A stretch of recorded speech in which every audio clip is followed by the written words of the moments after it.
Dan yang pertama perlu kita sadari adalah kita tuh punya kendali penuh atas hidup kita sendiri. Jadi dulu ketika aku selalu merasa, kok aku tuh rasanya capek banget ya. Padahal aku tuh nggak do too much, aku nggak ngelakuin banyak hal. Aku cuma ngelakuin hal-hal yang perlu, tapi rasanya capek banget gitu. Dan selalu merasa kosong walaupun aku achieve something. Dan selalu merasa stuck juga. Terus akhirnya aku mikir, apa karena aku lepas kendali dari hidupku sendiri ya? Maksudnya tuh kayak, I blame people, I blame my surrounding. Kayak aku menyalahkan sekitar aku ketika ada sesuatu yang berjalan tidak sesuai. Dan ketika the way I behave, cara aku bersikap itu menyebalkan karena sekitar aku menyebalkan gitu. Padahal salah besar karena kita tuh punya kendali penuh atas hidup kita sendiri. Itu yang pertama, perlu kita sadari dulu kalau kita pengen stop jadi orang yang menyedihkan. Jangan dibiasain hidup autopilot. Semuanya tuh ngalir aja gitu. Kayak mulai planning something, mulai do something yang kira-kira ini bikin aku happy nggak ya? Aku suka nggak ya? Ini ngedekatin aku sama mimpi aku nggak sih? Kayak mulai do something yang bener-bener kamu pengen dari hati kamu. Yang memang keinginan kamu gitu, bukan keinginan orang lain, bukan keinginan sekitar kamu. Dan ini tuh nggak akan terjadi kalau kita masih merasa hidup kita itu sesuai sekitar kita. Kayak hidup kita itu tergantung sama orang lain. Kamu masih selalu nunggu orang lain ubah hidup kamu. Karena nggak bisa, guys. Biasanya yang bikin orang-orang autopilot lagi atau stuck lagi ya karena orang-orang kita tuh kebiasaan nyalain sekitar. Jangan kebiasaan nyalain sekitar. Karena memang kalau misalnya kita nggak bisa keluar dari kayak posisinya kita masih kerja di sini, nggak mungkin dong tiba-tiba resign kalau kita belum punya cadangannya. Atau nggak mungkin dong kita tiba-tiba keluar kota kalau kita belum punya planningnya.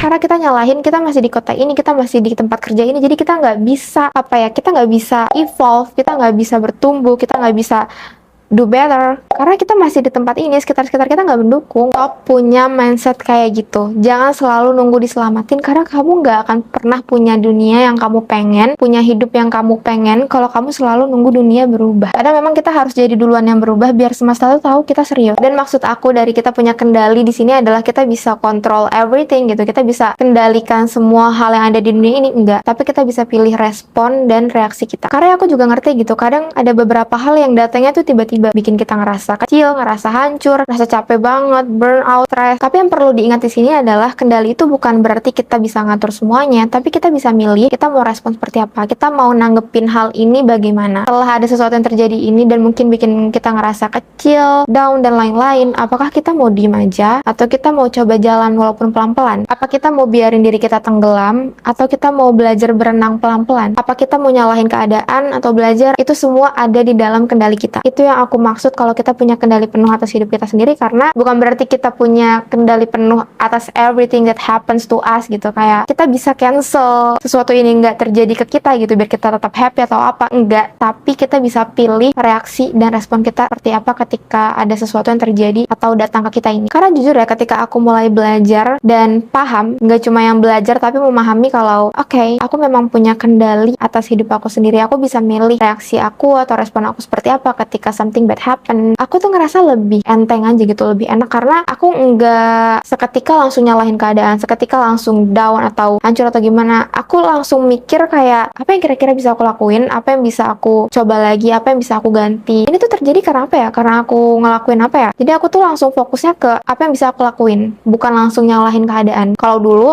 aku nggak bisa bohong kalau aku tuh langsung down anaknya, dan aku nggak bisa bohong kalau aku bisa down berbulan-bulan, nggak cuma 1 bulan doang tapi berbulan-bulan. Bahkan pernah aku down selama 3 tahun, 3 tahun, karena aku nggak suka banget sama pilihan ini dan aku tuh nggak do something yang sekiranya walaupun aku nggak suka aku masih bisa enjoy gitu. Aku ngebiarin diri aku aja ngalir gitu aja, autopilot gitu aja, kalau ya udahlah udah di sini mau gimana lagi gitu, dan ngebiarin diri aku tetap tenggelam dalam rasa ketidaknyamanan dan ketidaksukaan aku terhadap sesuatu ini yang aku jalanin selama 3 tahun itu. Dan karena kadang memang di beberapa hal tuh kita nggak bisa atur situasinya, kita nggak bisa atur orang buat nggak ninggalin kita nggak bisa mengendalikan hal ini tuh nggak boleh terjadi loh, biar kita nggak merasakan hal seperti ini. Tapi kabar baiknya adalah kita tuh bisa loh milih tetap buat berdiri di tengah kekeosan itu. Kita bisa loh tetap memilih untuk coba lagi besoknya atau bahkan lusa sampai kita benar-benar mungkin ketemu jalan keluarnya dan lain-lain. Dan menurut aku itu bisa disebut dengan ketangguhan.